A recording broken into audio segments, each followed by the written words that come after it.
Assalamualaikum warahmatullahi wabarakatuh. Saya Taufik Rizky dari Penjas 2A. Di sini saya akan sedikit menjelaskan materi mengenai isi dari makalah yang saya buat dari pertemuan sebelumnya untuk memenuhi tugas mata kuliah teori belajar mengajar motorik yang berjudul strategi mengajar gerak. Belajar gerak. Untuk langsung saja mengenai materi belajar gerak, seperti sebelumnya merupakan suatu proses pematangan atau latihan gerak yang langsung melibatkan otot-otot untuk menjadikan suatu proses gerakan yang menjadi aktivitas dalam kehidupan sehari-hari atau dalam juga olahraga. Sedangkan pembelajaran atau strategi pembelajaran merupakan usaha untuk memperoleh kesuksesan dan keberhasilan dalam mencapai pembelajaran gerak yang memiliki tujuan tercapainya suatu latihan gerak atau belajar gerak yang dicapai dengan mudah, secara efektif dan efisien. Kemudian ada strategi pengorganisasian dalam pembelajaran, yakni yang disebut juga struktur dalam strategi yang mengacu pada dengan cara untuk membuat urutan yang sistematis fakta, konsep, prosedur, dan prinsip. Pengorganisasian dibagi menjadi dua, yakni strategi makro yang mengacu pada metode untuk mengorganisasikan isi yang berkisar pada suatu konsep, dan juga strategi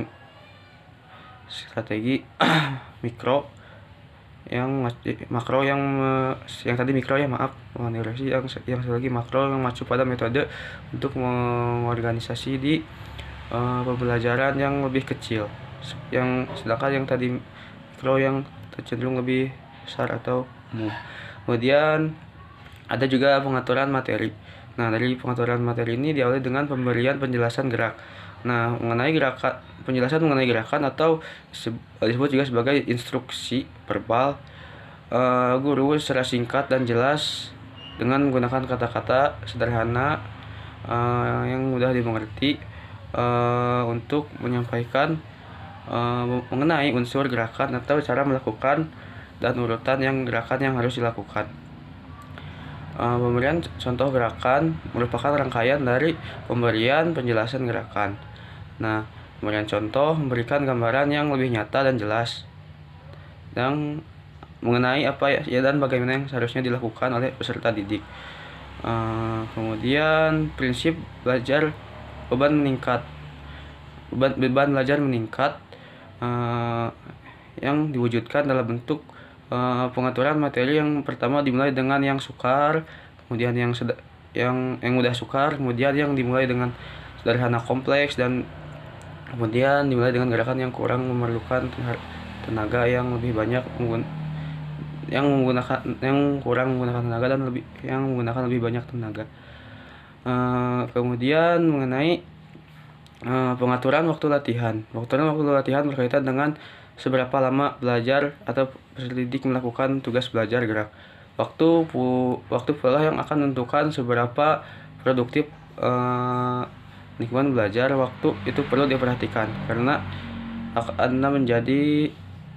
akan menjadi satu waktu yang tersedia, waktu yang dilokasikan, waktu aktif belajar. Selain itu, perlu juga diperhatikan respon terhadap tugas gerak, yakni jeda waktu saat guru memberikan tugas dan juga siswa melakukan belajar gerak atau rangkaian gerak.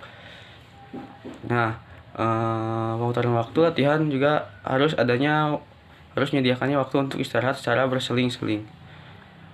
Kemudian pengaturan lingkungan belajar. Lingkungan belajar merupakan suatu kegiatan yang didasarkan atas berbagai pertimbangan atau pengaturan secara optimal yang berkaitan dengan luasnya lingkungan tersedia atau bahan-bahan yang diperlukan dalam belajar. Lingkungan belajar mestinya diatur untuk mensimulasi perkembangan anak dalam mengikuti rangkaian pembelajaran. Kemudian lingkungan belajar juga harus kondusif, diciptakan sedemikian rupa agar anak lebih betah dalam mengikuti dan aman dan nyaman dalam mengikuti pembelajaran. Eh, Kemudian ada metode belajar kemudian ada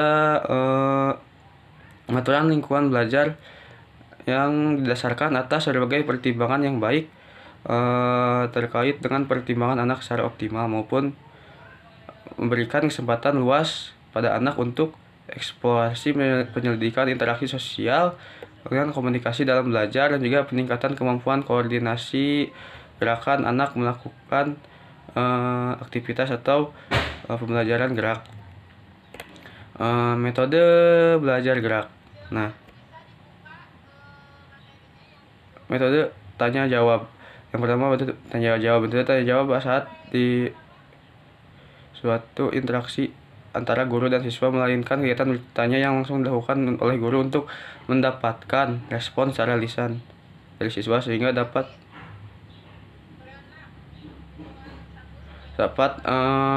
menumbuhkan pengetahuan baru yang ada di diri siswa. Kemudian metode pemberian tugas. Nah, di sini tugas adalah suatu format interaksi belajar mengajar yang tandai dengan adanya suatu atau lebih tugas yang dilakukan oleh guru. Penyelesaian ditandai dengan adanya satu atau lebih tugas yang diberikan oleh guru.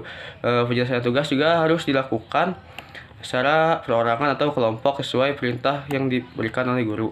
Kemudian metode demonstrasi, yaitu suatu format interaksi belajar yang sengaja untuk mempertunjukkan atau memperagakan tindakan proses prosedur yang diadakan oleh guru pada siswa dan berbagai siswa.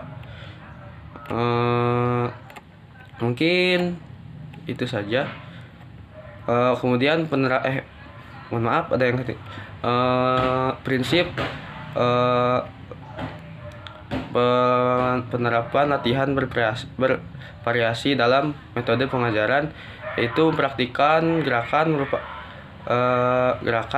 tahapan yang paling berat melakukan aktivitas fisik yang cukup lama. Di samping itu mengacu pada kelelahan dan faktor kemajuan yang merupakan hambatan juga dari metode praktik bervariasi ini juga.